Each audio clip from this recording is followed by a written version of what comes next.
Trečiadienį Vilnius atrodė taip.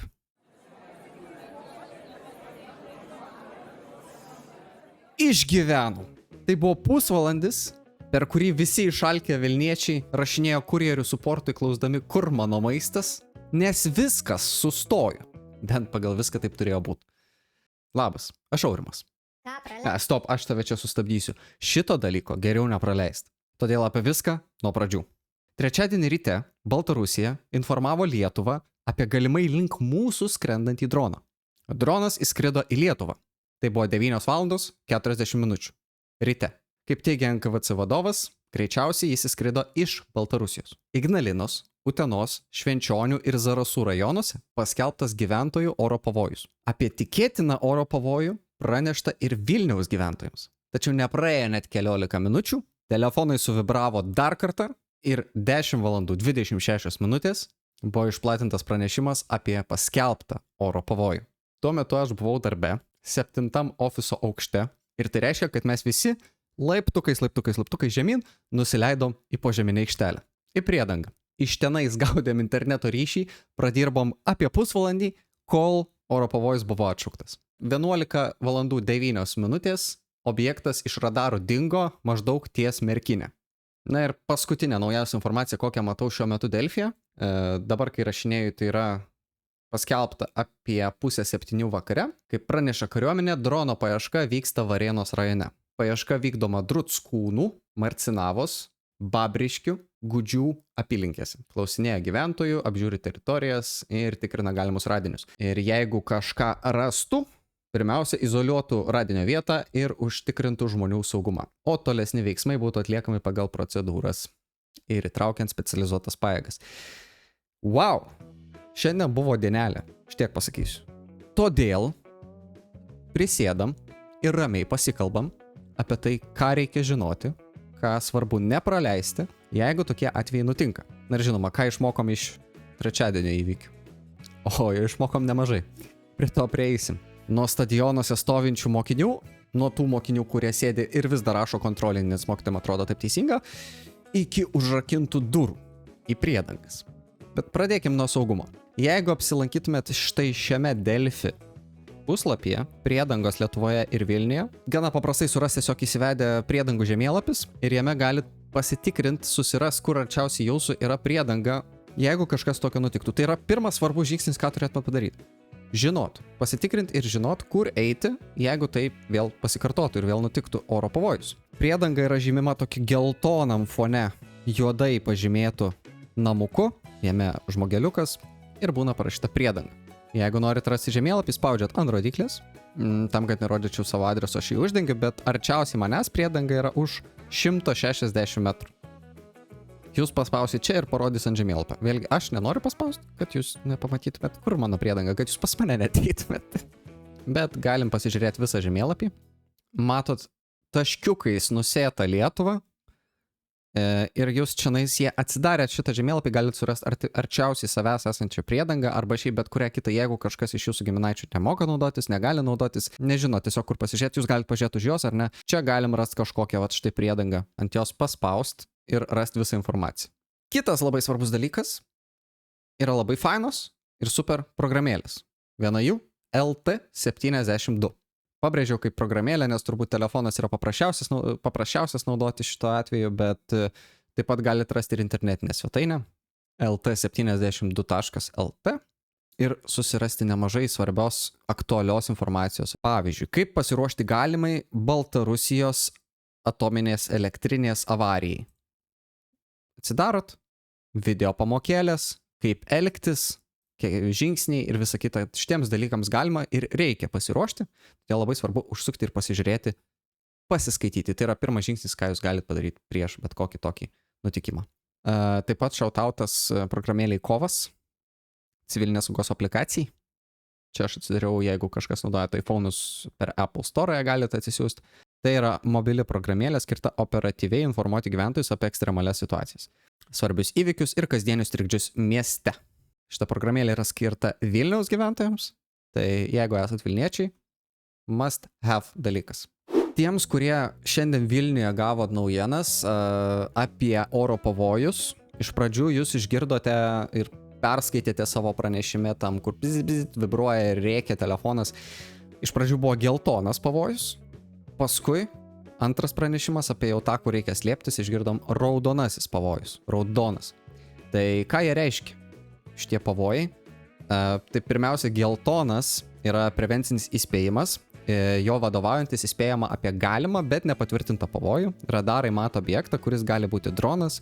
Buvo pakelti NATO oro policijos naikintuvai situacijai patikrinti. Taip pat įspėjama, kad gyventojams pavojus dar nėra tiesioginis. Taip tariant, tai yra įspėjimas prieš kažką, kas gali nutikti. Važiuojat automobiliu, šviesoforas užsidegė geltoną ir tik po to raudoną užsidegė. Šviesoforą mes žinom, kad užsitegs raudona, bet šiuo atveju, kai užsidega geltonas įspėjimas, mes nežinom, ar bus raudonas, bet jį verta reaguoti taip, tarsi mes nujaustumėm, kad ar ne gali būti raudonas įspėjimas. Aišku, nereikia ir panikuoti. Svarbiausia, visą laiką šitose situacijose. Svarbiausia, galvojam šaltai, blaiviai, pabandykit įsivaizduoti, ar ne, tokiose situacijose, kad jūs esat Houstono orlaivio, kuris skrido į Mėnulį, pilotai. Houston, we have a problem. Tie žmonės, matydami, kad nutiko problema, nepradėjo panikuoti ir iššokt pro liukus. Ne. Jie šaltų protų, įvertino situaciją, pasitarė, priėmė tam tikrus sprendimus ir jie grįžo saugiai žemę. Bet ką reiškia, jeigu suskamba telefonas ir raudonas įspėjimas? Dažniausiai tokiais atvejais reiškia tiesioginę grėsmę gyvybei arba saugumui, gali reikšti ekstremalią situaciją, taip pat būtina nedelsiant laikytis nurodymų, slėptis, evakuotis ir panašiai, ir sekti LRT informaciją, arba aš dar pridursiu, arba Delfi informaciją. Taigi, bendri patarimai, kaip elgtis per oro pavojų. Bet, pavyzdžiui, portalas LT72 mums labai puikiai išdėlioja planą, ką daryti, jeigu nutinka oro pavojus. Taigi, jeigu išgirdote perspėjimo sirenas arba gavote perspėjimo pranešimą apie oro pavojų telefone, pirmiausia, klausykitės pranešimų per LRT, taip pat tikrinkit pranešimus telefone. Jeigu šitas signalas užklumpa gatvėje ar kitoj vietoj, kuo skubiau susiraskite priedangą, daubą, griovį ir panašiai, požeminę pėsčiųjų perėją, tunelį, rūsį ir ten pasislėpkite. Svarbiausia, nepasiduokit panikai, elkitės ramiai, nesinervuokite, chill, ramiai. Kaip Houstonas. Atsiminkit. Susikaupkit ir nurimkit. Perspėkit artimuosius ir kaimynus. Mačiau šiandien LinkedIn įrašą iš vieno telekomunikacijos bendrovių atstovo ir jis pasidalino, sakė, matėm, padidėjo labai. Kas? Žinučių siuntimas ir žiauriai daug buvo išsiųsta tuo metu žinučių. Tam tarpe pusvalandžio, kai oro pavojus buvo paskelbtas, tai labai suaktyvėjo. Žinutės siunčiat. Voisus žinutės. Taip pat, be ypatingos priežasties nepalikite gyvenamosios vietos. Nevaikščiokit gatvėmis ir atviromis teritorijomis. Kai gaunat nurodymą slėptis, įsivertinkit. Ar per kelias minutės pasieksit artimiausią apsaugai nuo karo grėsmių pritaikytą priedangą. Jeigu ne, naudokitės kitą esamo pastato saugiausią patalpą. Rūsiu patalpą cokolinėme aukšte ar kita patalpa be langų su tvirtomis sienomis ir lubomis. Jeigu priedanga pasiekiama per trumpą laiką, apsirenkit ir skubėkit ją. Su savim, ką reikia pasiimti, ar ne? Dokumentus, pinigus, tai apie grynus kalbame, negendančių maisto produktų, geriamo vandens, turimas asmeninės apsaugos priemonės, būtiniausių medikamentų, tualetinių reikmenų, nešiojamą radio imtuvą ir atsarginių elementų, mobilųjį telefoną, kurio galėsite siųsti ir gauti pranešimus. Į tai atkreipiant dėmesį, jūs galite iš anksto pasiruošti ar ne kur nors savo stalčiukyje arba kuprinę mažą susidėję turėti tos dalykus, tai šiek tiek kešo, galite radiją nupirkti, elementų, tą tokią nešiojamą, negendančių maisto produktų pas save namuose galite turėti. Vandens irgi buteliukas gali visą laiką būti pripildytas, arba tenais 10 sekundžių tiesiog turėti tuščią buteliuką, jeigu ką iš krano prisipylei vandens, užsukai, įsimeti į kuprinę ir varai. Ir powerbankas šiaip visai neblogai geras dalykas yra jį turėti pakrauti. Bet jeigu namuose liekat, svarbu imtis apsaugos priemonių. Tai užgesinti šviesą, užtraukti užuolaidas, lipnia juosta ar kita apklijuoti langų stiklus. Čia jau kalbam apie rimtą grėsmę, karo grėsmę labai. Čia šiuo atveju dronas... Aš nežinau, ar tikrai tiek rimtai reikėjo ar ne priimti. Su sveiku protu priimam visus įspėjimus, bet tokie patarimai, jeigu kažkas labai rimto tikrai nutiktų, reikėtų imtis tų priemonių. Stenkitės būti kambaryje be langų, įsileiskite į vidų savo augintinius, slėpkitės rūsy arba kitoj priedangoje, jeigu tokios yra, ir jeigu slėpėtės rūsy, apie tai praneškite kaimynams arba draugams, kad jeigu ką, jūs iš griuvėsių galėtų ištraukti. Ir šiaip, jeigu žinot, kad kaiminystėje gyvena kažkoks žmogus, kuriam reikia pagalbos, pasibelsti į duris nesudėtinga ir neskauda. Jeigu automobilį esat, įsijungt radiją, klausytis informacinių pranešimų ir rekomendacijų. Jeigu jau gaunate evakuotis nurodymus, tai išjungkite elektrą, užsukit dujų, vandens sklendės, tai kaip išvykstat į kelionę ilgą, ar ne? Uždaryt langus, langines, duris. Nu tai neskambinkit savo babai pasikalbėti apie sausainius, tiesiog informuojat, sveiki, aš gyvas, būsiu čia ir čia, jeigu ką. Viskas, pasikalbėsim vėliau. Ir sutari laiką kada. Paskambink man po valandos. Po valandos vėl pasiskambina, trumpai, labas, gyvas, jo. Ok, viskas, dar po valandos. Ok, čiū. Tai neužimam linijų. Bet tarkim, jūs pastebėjot skrendantį benzininį, šitą dizelinį, tą žoliapjovę. Tai ką daryt? Ramus, Houstonas, išliekit. Einat nedelsiant į pastato vidų arba priedangą. Vengiat atvirų erdvių, balkonų ir langų. Nuo drono slėptis reikėtų laikantis 2 sienų taisyklės. Tai yra, jei bepilotis orlaivis skrenda lauke, slėptis reikėtų ne kambaryje, kuris turi langą į lauką, o buto koridoriuje. Jeigu trenksis į sieną, tai jūs turėsit dar vieną sieną tarp jūsų. Taip pat svarbu nesiartinti prie nukritusių dronų, praneškit 112 ir viskas. Na ir būtinai paskaitykit, pasiruoškit, žinokit ir būkit informuoti. Arba pažiūrėt šitą video ir būnat pasiruošęs. Bet šiandien nutiko tokios, ačiū Dievui, viskas tvarkoj, pratybos. Nuoširdžiai tai buvo testas ir ne visi jį išlaikė. Turėjom ir labai keistų situacijų. Pavyzdžiui, paskaitykim šitą naujieną. Ta prasme, čia yra absurdas, ar ne? Mama, kurios atžala lanko darželį Elektrėnų rajone, gavo tokį pranešimą. Šiandien, kai oro pavojus buvo. Labą dieną. Dėl oro pavojus švietimo skyrius rekomenduoja pasiimti vaikus iš darželio. Šiuo metu visi vaikučiai randasi 1 aukšte. Ta prasme, kaip? Tiesiog, ar ne? Visi tėvai suvažiuojami į vieną vietą, dar vaikai vienoje vietoj. Ne, pavojus, papildomas pavojus. To daryti nereikia. Vaikus reikia prižiūri tuo metu mokytojai ar auklėtojai darželio. Šiuo atveju, jeigu oro pavojus erdvėj be langų, geriausiu atveju, ar ne? Nu tai priedangoj kokioj nors. Bet ne, 1 aukštas, atvažiuokit, pasiimkit, mes neprižiūrim. Vilnietis tėtis rašo, mokiniai patys norėjo eiti į rūsį, bet mokytoja nevaliepė sėdėti klasėje. Vieni vaikai išplatinus pavojaus pranešimą per kūno kultūrą bėgiojo lauke, kiti streso būsenoje rašė kontrolinį. Mokytojai nežinojo, ką daryti, sakė, eis paklaus pavaduotojos, kaip čia elgtis. Buvo mokinių, kurie apsiverkė iš streso. Jesus Christ. Vat aš taip ir įsivaizduoju, tą įtrė matematikos mokytoja, kuriai jos dalykas svarbiausias.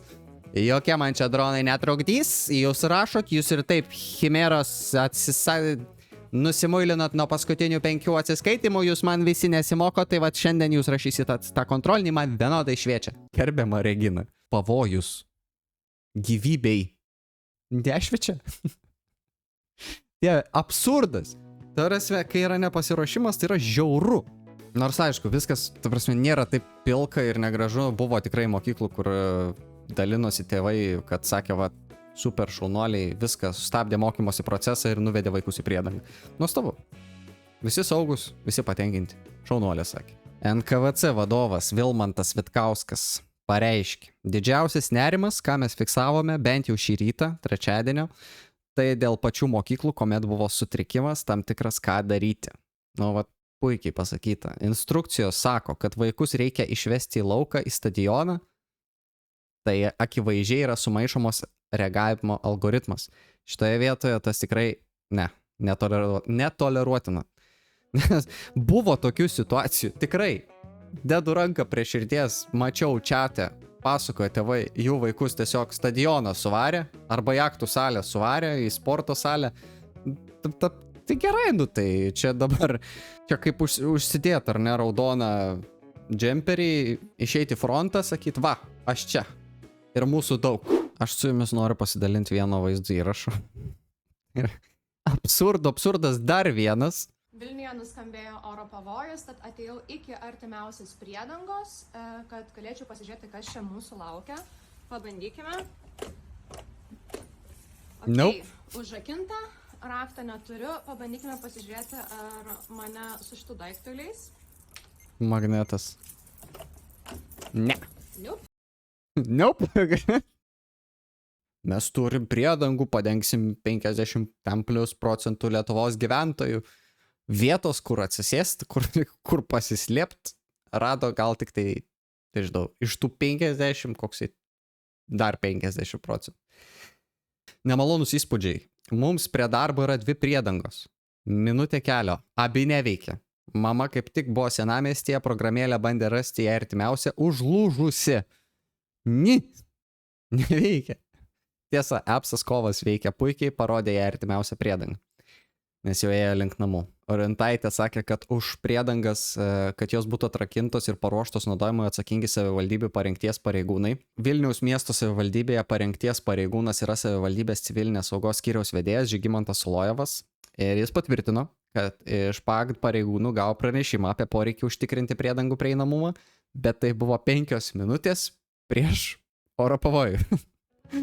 Žiečia biškį... Turim tokį reikaliuką, supranti, čia kaip 9 vakare. Iš vakaro ateit pas mamą, sakyt, žiūrėk, čia man rytoj fanieros reikia mokykloje. Ne per 5 minutės nepasidaro, supranti. Pagal teisės aktus priedangų parengimui skirta yra 12 valandų, tai nežinau, kaip tai yra numatyti įmanoma, čia šachmatai tiek netrunka. Bėgioja vienas bičas su raktais per visą Vilnių, rakidėja duris. Kodėl tos priedangos negali būti atrakintos visą laiką, tai pasak Solovjovo, jos dabar atlieka kitą paskirtį. Daugelėje šalių taikomas principas, kad tai yra tinkamos priedangos funkcijai patalpos, bet kasdieną tai nėra įrengtos priedangos.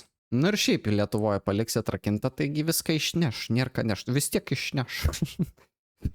Padėjai 10 litų, nusisukai, atsisukai, nebėra 10 litų, va tau ir Lietuva. O dar ir vyriausybė turi priimti aktyvavimo sprendimą. Žodžiu, čia porą mėnesių kokių reikės, duokit, mes paruošim, tik jūs įspėkit, kad dronus leidžiat. Tai gerai, atsimenat ar ne, aš jums sakiau, mes turim kažkokį nutikimą, va tokį oro pavojų, ar šiaip ekstremalią situaciją, ką pirmiausia daryti. Oficialūs šaltiniai, einam LRT, įsijungiam, visą laiką mūsų nuo mažens mokina, įsijungi teliką, radiją ir eini LRT įsijungt, klausyt, kas vyksta, ten turėtų iškart tau pasakyti. O kas vyko tuo metu LRT?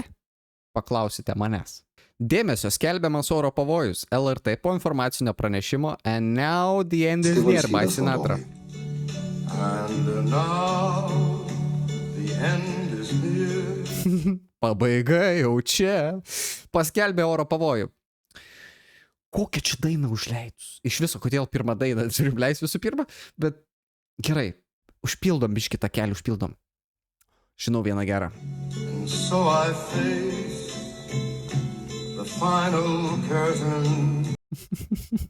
Savo paskutinę valandą sutinku. Pabaiga jau čia. Dainuoja LRT, kai Vilniui oro pavojus.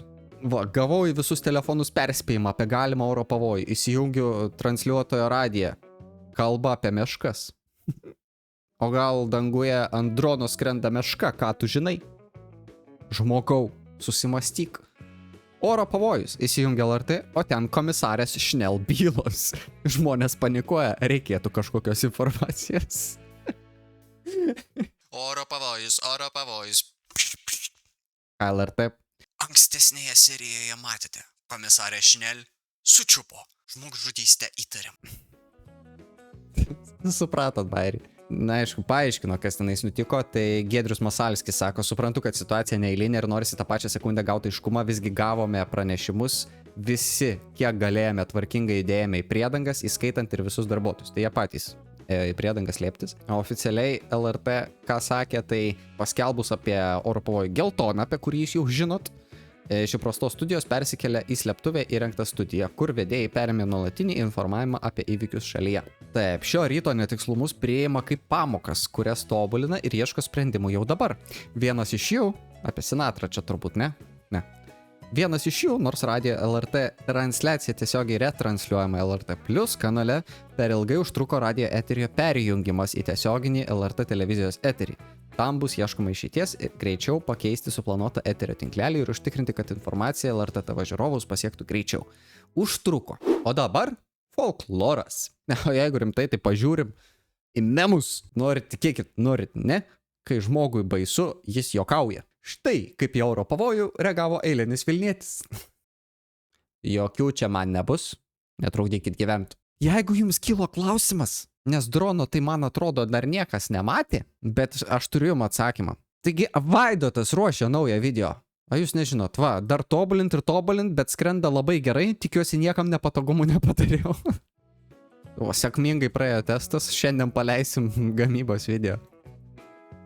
Paskui, va, kažkas rašė, čia feikas, sako, nebuvo ilga gera žinia.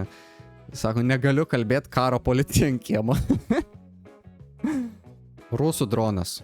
Lietuvių gamybos dronas. Lietuviai moka. Patys savo pasidarom oro pavojų. Dar vienas Zilnys klausia, kaip jūs reagavote į oro pavojaus signalus? Lionsik. Aš nuėjau pamyšti.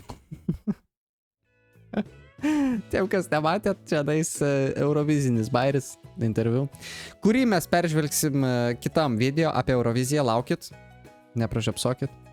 Apžiūrėsim bangarangas visas, čia anonsuoju, prenumeruokit ir nepraleiskit.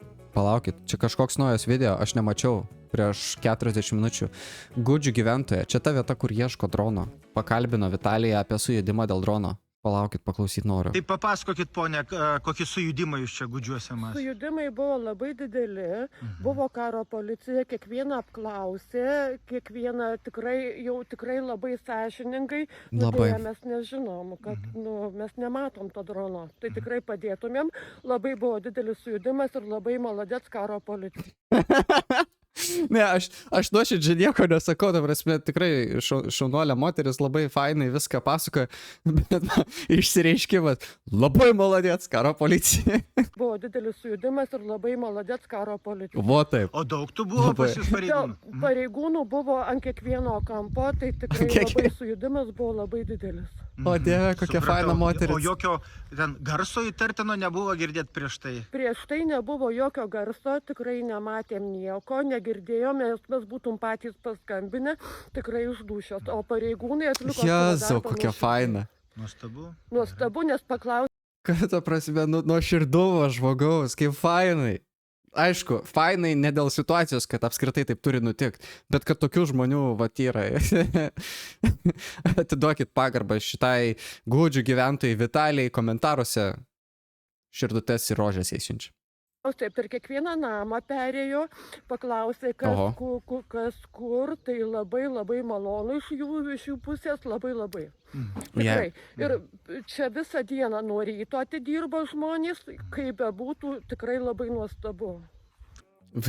Jinai vertina mūsų tarnybų darbą, paklauskit kokio Stasio nuo kito kaimo galo, jisai vaikšto, čia neturi ką veikti, sėdėtų tam Vilniui savo. Eikit, jūs nejuokaukit, mes patys grybaudami tą droną surasim, jums dirbti nereikės ir jūs iš viso geriau. Eikit, yra ir tokių, bet labai fainai, kad tokią rado. Oi, nuostabu, ačiū Delfi, kad tokį žmogų pakalbinat, nuostabu tiesiog. Viskas. Aš tikiuosi, jūs esat pasiruošę, esat pasilinksminę, esat bent kažkiek šviesos dar savo gyvenime turintys ir viskas. Aš tikiuosi, jūs nieko nebepraleidot. Jeigu dar kažką praleidot, mes susitiksim jau labai greitai kitą kartą. Persiuskit linkėjimus šaunuoliai Vitalijai komentarus. O mes susitiksim labai greitai. Su jumis buvo Aurimas. Ačiū, kad žiūrėjot.